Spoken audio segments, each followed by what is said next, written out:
Aujourd'hui, nous allons parler des différences entre l'investissement passif et l'investissement actif. Nous allons également explorer la différence que ce choix peut faire sur votre valeur nette au moment de la retraite. Bonjour à tous, et bienvenue sur le Titan Cuirassé, une chaîne où vous pouvez apprendre sur l'investissement, les finances personnelles, la gestion de l'argent, la psychologie, et sur beaucoup d'autres sujets d'éducation financière, parce que les écoles ne vont pas le faire à votre place. Si l'un de ces sujets vous intéresse, ou si vous voulez apprendre à mieux gérer votre argent, et à jouir d'une plus grande liberté financière, n'oubliez pas de vous abonner, de me laisser un like et d'activer la cloche des notifications pour être averti chaque fois que je publierai une vidéo. Et si vous voulez soutenir la croissance de cette chaîne, vous pouvez consulter certains des liens que j'ai laissés dans la description ci-dessous, qui comprennent un essai gratuit de 30 jours d'Audible et 2 livres audio gratuits de votre choix, ainsi qu'une liste de livres sur l'argent que je recommande de consulter, ou vous pouvez partager cette vidéo avec un ami, et laisser un commentaire ci-dessous pour me dire quel sujet vous aimeriez que j'aborde dans les prochaines vidéos. Sans plus tarder, commençons. Qu'est-ce que l'investissement passif ? L'investissement passif est une stratégie d'investissement dans laquelle l'investisseur adopte une stratégie d'achat et de conservation, plutôt que d'effectuer des transactions régulières. Souvent, lorsque les gens parlent d'investissement passif, ils parlent en fait d'investissement indiciel. L'investissement indiciel est exactement ce qu'il semble être. Vous choisissez l'un des indices à suivre et vous réalisez des gains lorsque le marché est à la hausse, et subissez des pertes lorsque le marché est à la baisse. C'est assez simple. Les indices les plus courants sont le S&P 500, ou le Dow Jones Industrial Average, mais il en existe d'autres.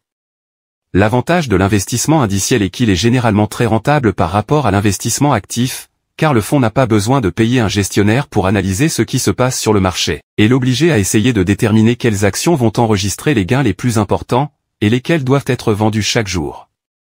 L'objectif de l'investissement indiciel est de suivre le marché sur le long terme. L'investissement actif, quant à lui, est une méthode pratique qui exige qu'une personne joue le rôle de gestionnaire de portefeuille, en essayant à nouveau de trouver un moyen de battre le marché, et en tirant pleinement parti des variations à court terme du cours des actions. Cela peut très bien fonctionner. Par exemple, lorsqu'Apple a chuté à moins de $60 l'action en 2013, les gestionnaires de portefeuille ont pu en tirer parti. Aujourd'hui, Apple se situe à environ $216 l'action, à l'heure où je suis en train de produire cette vidéo. Cela signifie qu'en l'espace de quelques années, une personne ayant investi dans Apple à $60 l'action, aurait plus que triplé son argent. Bien sûr, il peut aussi arriver qu'une action soit rachetée lorsqu'elle est au plus haut, parce que le gestionnaire pense qu'elle va continuer à monter, mais qu'elle finisse par baisser et que l'investisseur perde de l'argent. L'investissement actif suppose donc que la personne qui gère le portefeuille sache exactement quel est le bon moment pour acheter et vendre, et qu'elle ait plus souvent raison que tort. Mais bien sûr, la grande question est de savoir lequel des deux vous rapporte le plus d'argent. On pourrait penser que les capacités d'un gestionnaire professionnel l'emportent sur celles d'un fonds indiciel de base en raison de ses connaissances approfondies, de son expertise, et de son expérience. Or, le plus souvent, c'est l'inverse qui se produit. Je tiens à souligner qu'en matière d'investissement, il est possible de trouver des chiffres qui prouvent à peu près tout ce que l'on veut dire. C'est la nature même de la chose lorsque l'on dispose de tant d'années de données, mais il semble que, le plus souvent, l'investissement passif l'emporte sur l'investissement actif à long terme. Des tonnes d'études réalisées au fil des décennies ont prouvé que c'était bien le cas. Il s'avère que seul un faible pourcentage de fonds gérés activement fait mieux que les fonds indiciels passifs. En fait, un article de CNBC, dont le lien figure dans la description ci-dessous, révèle qu'entre mars 2000 et septembre 2016, seuls 30% environ des fonds à grande capitalisation gérés activement ont surperformé le S&P 500, au cours d'une période de 3 ans. Parmi ceux qui l'ont fait, seul un tiers a réussi à battre le marché l'année suivante, c'est-à-dire sur une période de 4 ans. Et seulement 13% ont réussi à le faire sur une période de 5 ans. Sur une période de 6 ans, seuls 5% des fonds gérés activement ont surpassé le marché. C'est un véritable délire. Les pourcentages ne changent guère si l'on considère les fonds de moyenne ou de petite capitalisation, les fonds internationaux, ou même les fonds des marchés émergents. Cela signifie que même si vous avez une 60aine d'années et que vous commencez à investir en vue de votre retraite, vous avez environ une chance sur 20 de battre le marché d'ici à l'âge de la retraite si vous n'utilisez que des fonds gérés activement. Mais comment est-ce possible ? La plupart des gestionnaires professionnels ont fait des études pour cela, et nombre d'entre eux font ce travail depuis des années. C'est le rôle d'un gestionnaire actif de vous faire gagner plus d'argent que vous n'en auriez gagné en investissant passivement. ne devraient-ils pas être en mesure de faire leur travail plus de 5% du temps? La réponse est oui. Alors, pourquoi n'y parviennent-ils pas? Tout d'abord parce qu'aucun d'entre nous ne sait vraiment ce qui va se passer sur le marché dans 1 an, dans 2 ans, ou même dans quelques jours, et que même avec toute l'analyse et l'expertise du monde, le processus de synchronisation du marché n'est souvent qu'une simple supposition. Comme je l'ai mentionné précédemment, l'investissement actif peut également être très coûteux, avec des ratios de dépenses qui tournent souvent autour de 1,4%, contre une moyenne de 0,6% pour les fonds d'investissement passifs. En d'autres termes, pour qu'un portefeuille géré activement soit supérieur à un portefeuille passif, il doit surperformer le marché de plus de 0,8% chaque année. Et non seulement ce n'est pas facile à faire, mais cela peut aussi faire une différence assez importante dans votre fonds de retraite. J'y reviendrai dans une minute, mais je veux d'abord finir d'expliquer les concepts. Les autres avantages de l'investissement passif sont, comme je l'ai déjà mentionné, les frais très faibles qui y sont associés, car personne n'a besoin d'analyser les actions, et d'essayer de choisir celles qui vont monter et celles qui vont descendre, de sorte que les frais généraux sont nettement inférieurs. Les frais généraux sont donc nettement moins élevés. L'investissement est également très avantageux sur le plan fiscal, car il s'agit généralement d'une stratégie d'achat et de conservation, ce qui signifie que l'impôt sur les plus-values annuelles est généralement inférieur à ce qu'il serait, si l'investisseur effectuait des transactions actives. Dans un portefeuille géré activement, cela peut être compensé par des stratégies de gestion fiscale qui consistent à vendre les investissements qui perdent de l'argent.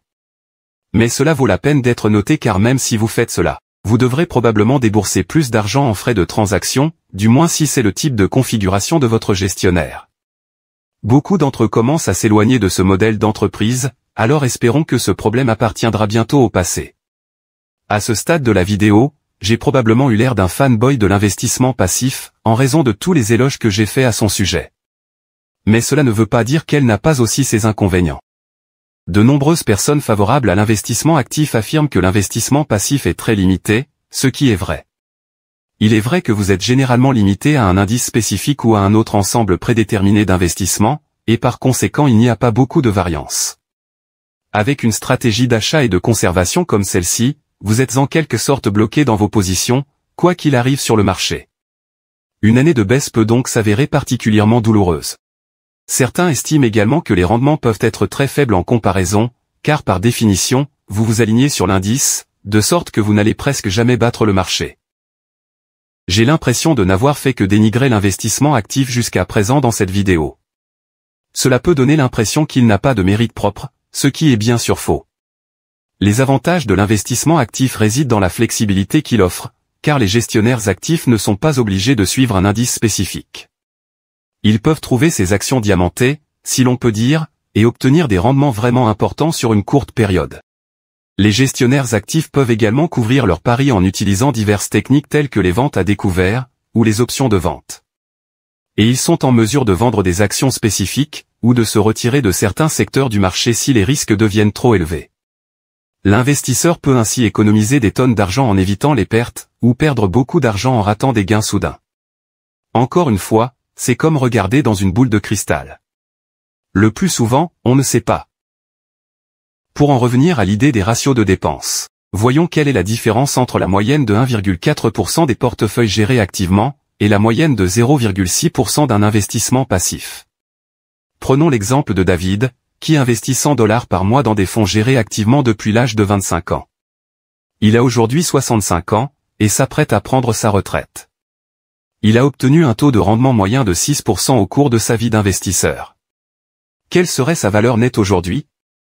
Il a commencé avec rien, a investi $100 par mois pendant 40 ans, et a obtenu un taux de rendement de 6%. Bien sûr, il faut déduire le ratio de frais de 1,4% qu'il a dû payer chaque année. Il a donc obtenu un taux de rendement de 4,6% après déduction des frais.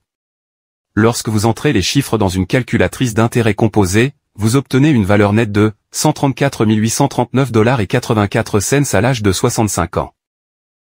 Supposons maintenant que Chloé ait fait la même chose pendant la même période, sauf qu'elle n'a investi que dans des placements passifs. Je sais que c'est un peu hypothétique, mais le but est d'illustrer la différence que les ratios de dépenses font à long terme. Nous allons donc dire qu'elle a également obtenu un taux de rendement moyen de 6% au cours des mêmes 40 années, et qu'elle a investi $100 par mois, tout comme David. La seule différence est qu'elle a un ratio de frais moyen de 0,6%, car les investissements passifs sont moins coûteux. Nous entrons donc les mêmes chiffres dans la calculatrice. Elle commence à 0, investit $100 par mois pendant 40 ans avec un taux de rendement moyen de 6%, enlève le ratio de dépenses de 0,6% qu'elle a dû payer chaque année, ce qui lui donne un taux de rendement de 5,4% après dépenses. Et nous obtenons une valeur nette de $164 598,22. Cela peut sembler peu, mais si l'on divise $164 598 par $134 839, on constate que Chloé a en fait 22% de plus sur son compte de retraite que David. Même s'ils ont obtenu le même taux de rendement, et investi la même somme d'argent pendant la même période, Chloé se retrouve avec presque $30 000 de plus à son nom. Et la différence ne fait que s'accentuer au fur et à mesure qu'ils investissent. Supposons par exemple que Chloé et David aient tous deux investi $500 par mois pendant les mêmes 40 ans, et qu'ils aient obtenu le même taux de rendement de 6%. Chloé se retrouverait avec un peu moins de $823 000 lorsqu'elle atteindrait l'âge de 65 ans, tandis que David se retrouverait avec $674 000. En d'autres termes, Chloé dispose aujourd'hui de près de $150 000 de plus que David lorsqu'elle s'apprête à prendre sa retraite. Supposons que le marché se soit mieux comporté au cours de ces 40 années, c'est-à-dire qu'il ait enregistré un taux de rendement moyen de 7%, toutes choses restant égales par ailleurs.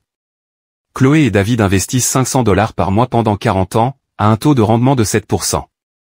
À l'âge de 65 ans, Chloé se retrouve avec $1 062 942,44 et David avec $865 715,64, soit une différence d'un peu moins de $200 000.